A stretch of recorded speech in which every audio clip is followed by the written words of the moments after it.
السلام علیکم۔ یہ ویڈیو گریڈ 3 کے طلباء کے لیے ہے۔ رسول اللہ صلی اللہ علیہ وسلم کے اخلاق۔ بیٹا یہ آپ کا ویک 11 اور 12 میں آئے گا۔ صداقت۔ اللہ کے نبی اور رسول سچے انسان ہوتے ہیں۔ ہمارے پیارے نبی حضرت محمد مصطفیٰ صلی اللہ علیہ وسلم نے زندگی میں ہمیشہ سچ بات کی۔ آپ صلی اللہ علیہ وسلم کی سچائی یعنی صداقت کے دشمن بھی قائل تھے، اس لیے آپ صلی اللہ علیہ وسلم کو صادق یعنی سچ بولنے والا کہا کرتے تھے۔ ہمیں بھی ہمیشہ سچ بولنا چاہیے اور جھوٹ سے پرہیز کرنا چاہیے۔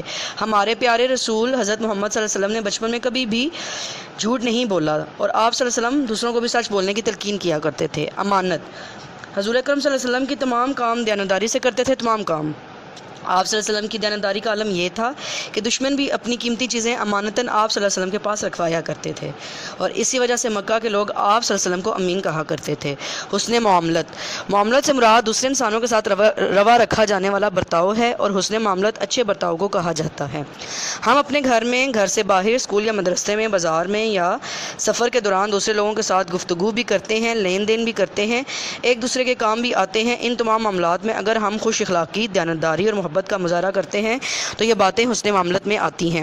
حضور اکرم صلی اللہ علیہ وسلم کے زمانے میں عرب میں کئی برائیاں عام تھیں۔ لوگ ایک دوسرے کا مال کھا جاتے تھے، طاقتور کمزور کو دبا لیتا تھا، آقا غلاموں پر ظلم کے پہاڑ توڑتا تھا، ماں باپ کی نافرمانی کی جاتی تھی اور برائی کو برائی نہیں سمجھا جاتا تھا۔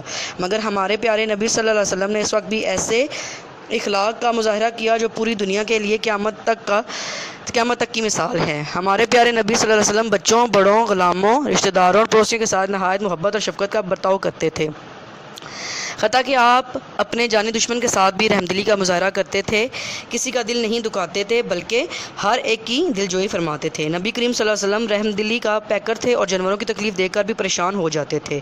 آپ صلی اللہ علیہ وسلم نے تمام مسلمانوں کو تاکید فرماتے تھے کہ وہ انسانوں اور جانوروں کے معاملے میں رحمدلی کا مظاہرہ کریں۔ ایک مرتبہ ایک شخص اپنے غلام کو مار رہا تھا، آپ صلی اللہ علیہ وسلم نے اسے منع کیا۔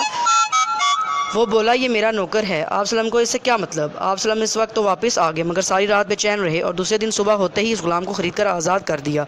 حضور اکرم صلی اللہ علیہ وسلم کو مکہ کے کفار نے بہت زیادہ تکلیفیں پہنچائی اور تنگ کیا، مگر آپ صلی اللہ علیہ وسلم نے صرف انہیں بلکہ اپنے جانی دشمن کو بھی معاف کر دیا۔ حضور اکرم صلی اللہ علیہ وسلم کی پوری زندگی عفو و درگزر، رواداری اور رحمدلی کا مثالی نمونہ تھا۔ اس کا اندازہ اس واقعے سے بھی لگایا جا سکتا ہے۔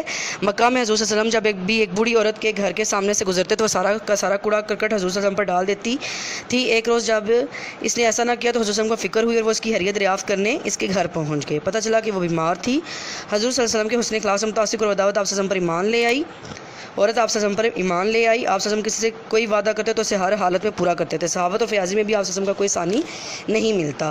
حضور اکرم صلی اللہ علیہ وسلم کو صادق اور امین کیوں کہا جاتا ہے؟ بیٹا یہ سارے کوشچن آنسر ہیں، ان کا آنسر آپ کو PDF میں گیون ہے اور خالی جگہیں جو ہیں یہ آپ کی فل ہیں۔ دشمن بھی اپنے ڈیش چیزیں ڈیش حضور اکرم صلی اللہ علیہ وسلم کے پاس رکھوایا کرتے تھے، قیمتی امانتیں رکھوایا کرتے تھے۔ اللہ کے نبی اور رسول سچے انسان ہوتے ہیں۔ ڈیش کے تاجروں میں حضور اکرم صلی اللہ علیہ وسلم کی رحمدلی کی بہت شہرت تھی۔ مکہ کے تاجروں میں حضور صلی اللہ علیہ وسلم کی رحمدلی کی بہت شہرت تھی۔ حضور اکرم صلی اللہ علیہ وسلم کی تمام زندگی عفو و درگزر، رواداری اور دیانتداری کا مثالی نمونہ تھی۔ ہمارے نبی صلی اللہ علیہ وسلم جانوروں کی تکلیف دیکھ کر بھی پریشان ہو جاتے تھے۔ Thank you.